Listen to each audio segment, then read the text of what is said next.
조합제TV 시청자 여러분 안녕하십니까. 2019년 6월 10일 오전 6시 27분입니다. 제가 있는 프랑스 샤모니의 시간입니다.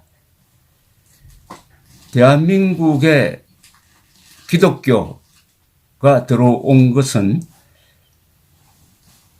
발전과 번영의 출발점이 되었다고 해도 과언이 아닙니다. 천주교에 이어서 개신교가 들어오고 이 기독교 세력이 전 인구의 한 30%를 차지하면서 이게 자유민주주의의 사상적, 정신적 기반이 되었습니다. 이 정치와 또는 국가가 종교와 잘 맞는 경우입니다. 신라의 호국불교, 즉 원효로 상징되는 불교와 김유신으로 상징되는 이 화랑도가 만나서 삼국통일을 이룩했습니다. 삼국통일을 완성한 문무왕의 시효가 그렇게 정해진 것은 문은 당시로는 무슨 문필가가 아니고 불교를 의미했습니다. 문은 화랑도로 대표되는 군사력이죠. 종교와 정치가 잘 만나서 번영한 경우가 신라의 삼국통일 그리고 대한민국 역사입니다. 그러나 정치는 종교에 간섭해서 안 되고 종교는 정치에 간섭해서는 안 됩니다. 이게 정교 분리의 원칙입니다. 이 개신교는 1517년에 마르틴 루트가 당시에 부패한 교황청에 도전장을 던지면서 시작이 되었습니다. 프로테스탄트라고 합니다. 프로테스탄트는 항의하는 자라는 뜻이죠. 그리하여 종교개혁이 이루어지고 이 종교개혁이 산업화와 민주주의로 가는 길을 열었다는 평가를 받고 있습니다. 마르틴 루트, 이어서 칼빈으로 이어지는 이 개신교의 주류 신앙은 정치와 종교를 엄격하게 분리하지만은 종교가 정치에 저항하는 것을 막지는 아니했습니다.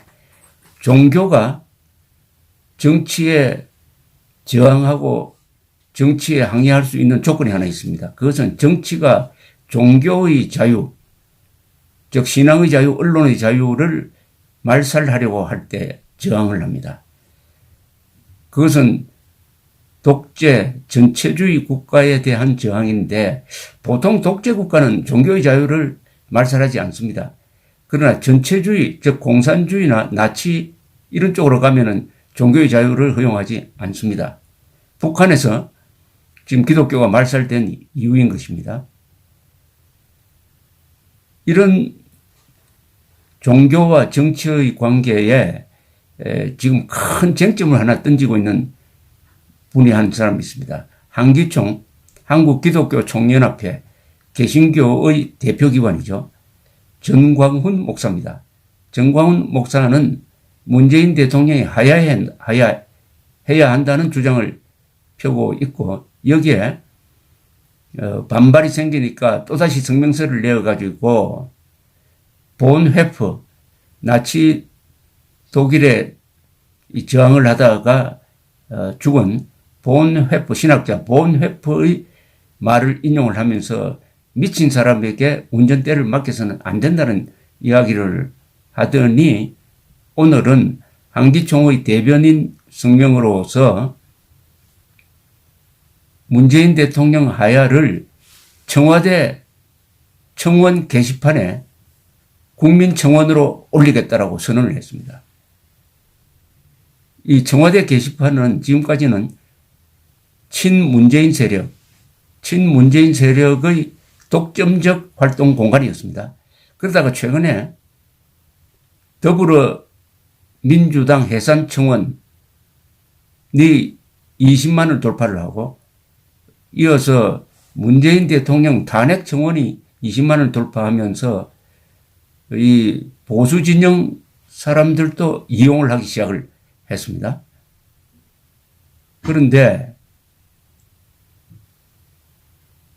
만약 개신교의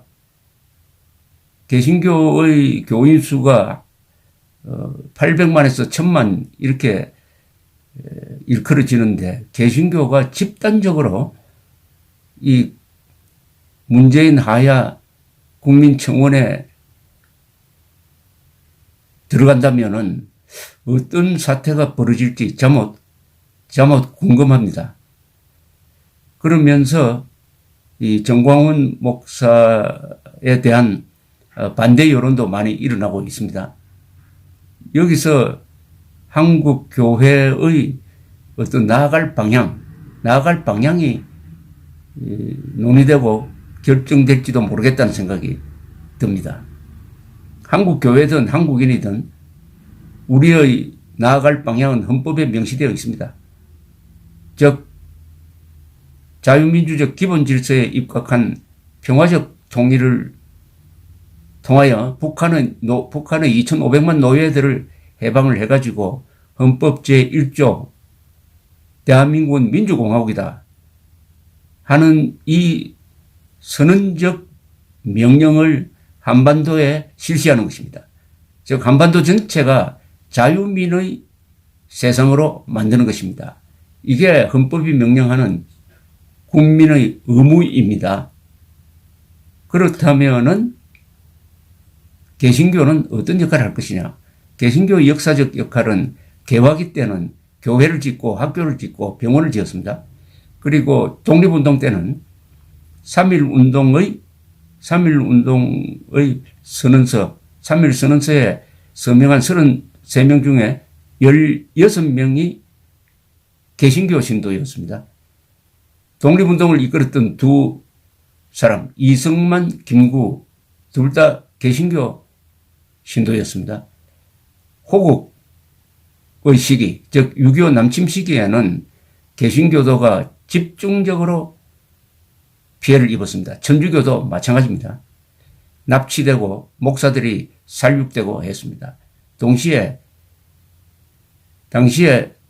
군 장교 중에서 개신교도, 천주교도들이 많았습니다. 산업화 시기에도 이 기독교는 긍정적 역할을 했다고 보여집니다. 열심히 돈을 벌어서 잘 쓰는 것이, 즉 이웃을 위해서 잘 쓰는 것이 하나님을 기쁘게 하는 것이다.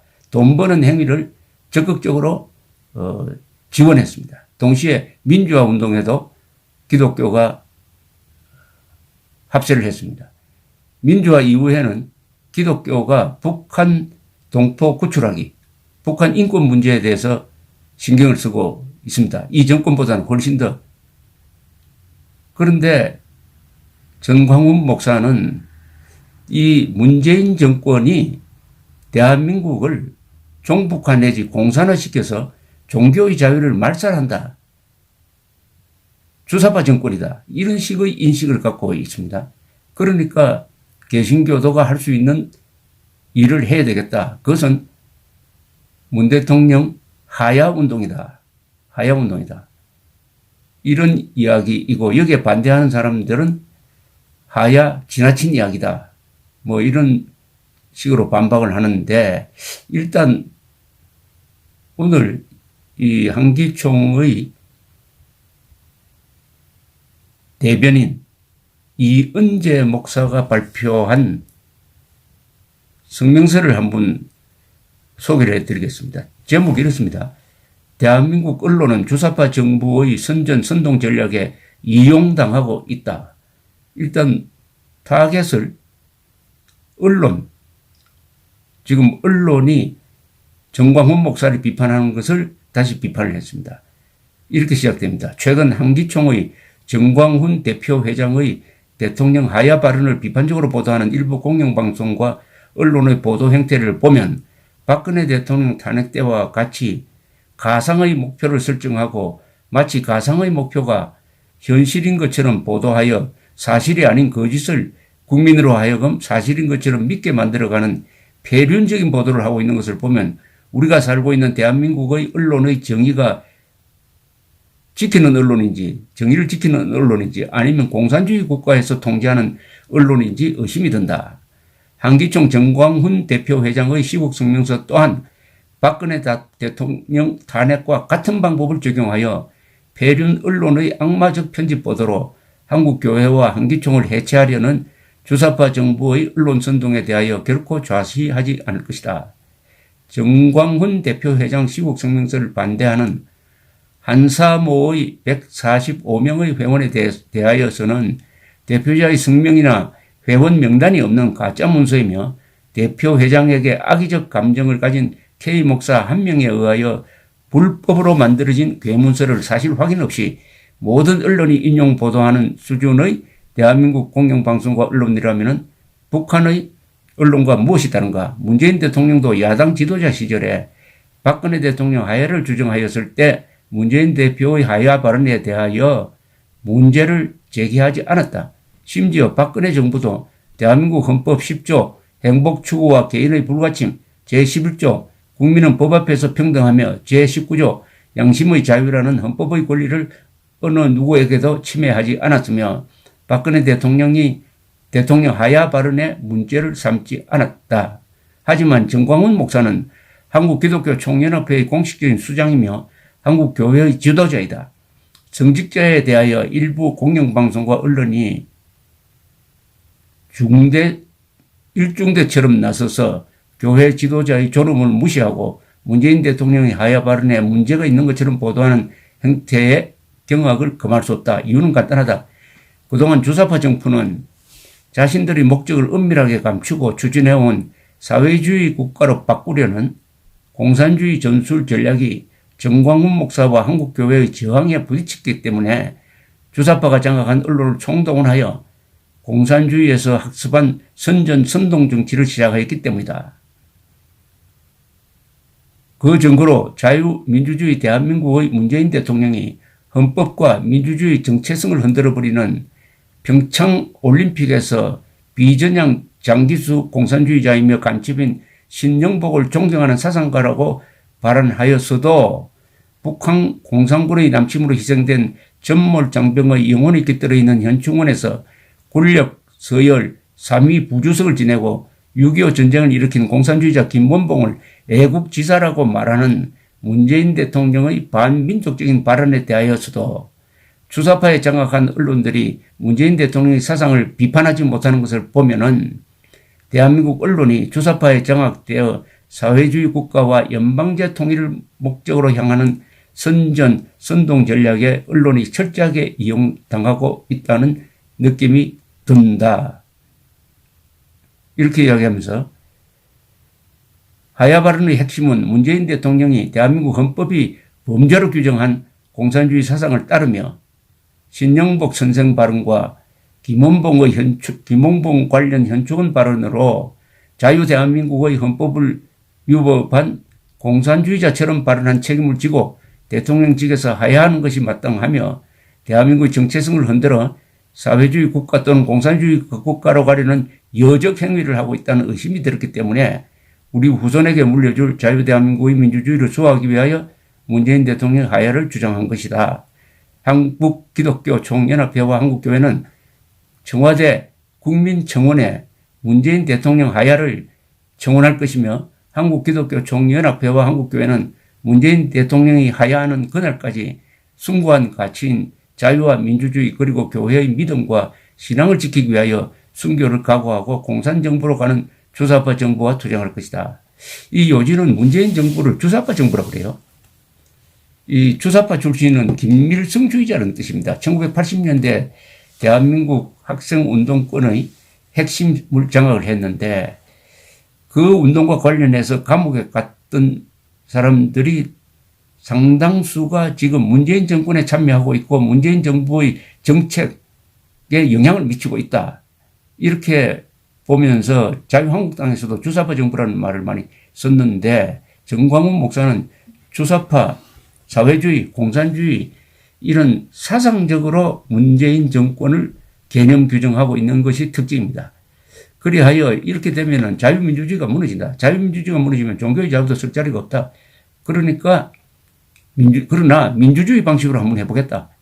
그 방식은 바로 문재인 세력이 애용하고 있는 청와대 게시판 청원운동, 문재인 하야 청원을 한번 해보겠다. 이렇게 개념 정리를 할 수가 있습니다. 정광훈 목사의 행동의 윤리라고 그럴까요? 자, 여기에 대해서 어떤 반응이 보일지는 아마 청원 글을 올렸을 때 그 조회수가 또는 동의하는 사람이 얼마나 많이 찍을 것이냐에 의해서 결정될 것이라고 생각합니다. 20만 이상이 되면은 청와대에서 답변을 해야 된답니다. 답변을. 어떤 답변을 내놓을 수 있을지. 하여튼 이 초유의 사태입니다. 한국 개신교가 현직 대통령 하야 청원 운동을 하겠다는 것은 초유의 사태입니다. 종교와 정치, 종교와 권력 사이의 관계에 있어서 하나의 전기가 되는 사건이 역사적 사건이 될지도 모르겠다는 생각이 듭니다. 물론 정광훈 목사와 한국 기독교인의 문재인 대통령 하야 청원은 위법한 것도 아니고 헌법 정신에 배치되는 것도 아닙니다. 그 출발점은 문재인 정권이 헌법 수호 세력이냐 아니면 헌법 파괴 세력이냐에 의해서 결정될 것입니다. 문재인 정권의 행태가 지금까지 보면은 총체적으로 헌법을 부정하고 헌법을 무시한 것이 사실입니다. 그럼 대통령이 권력자가 헌법을 무시할 때 국민은 종교와 정치의 분리라는 원칙에 입각해서 구경만 해야 되느냐. 종교인은 그냥 눈 감고 있어야 되느냐 하는 데 대해서는 3.1운동이 하나의 답입니다. 3.1운동 때 기독교가 천도교와 함께 중심적으로 참여를 했고 이것이 한국 기독교가 그 뒤 한국 역사를 움직이는 원동력이 되었다는 것을 참고로 할 만합니다. 감사합니다.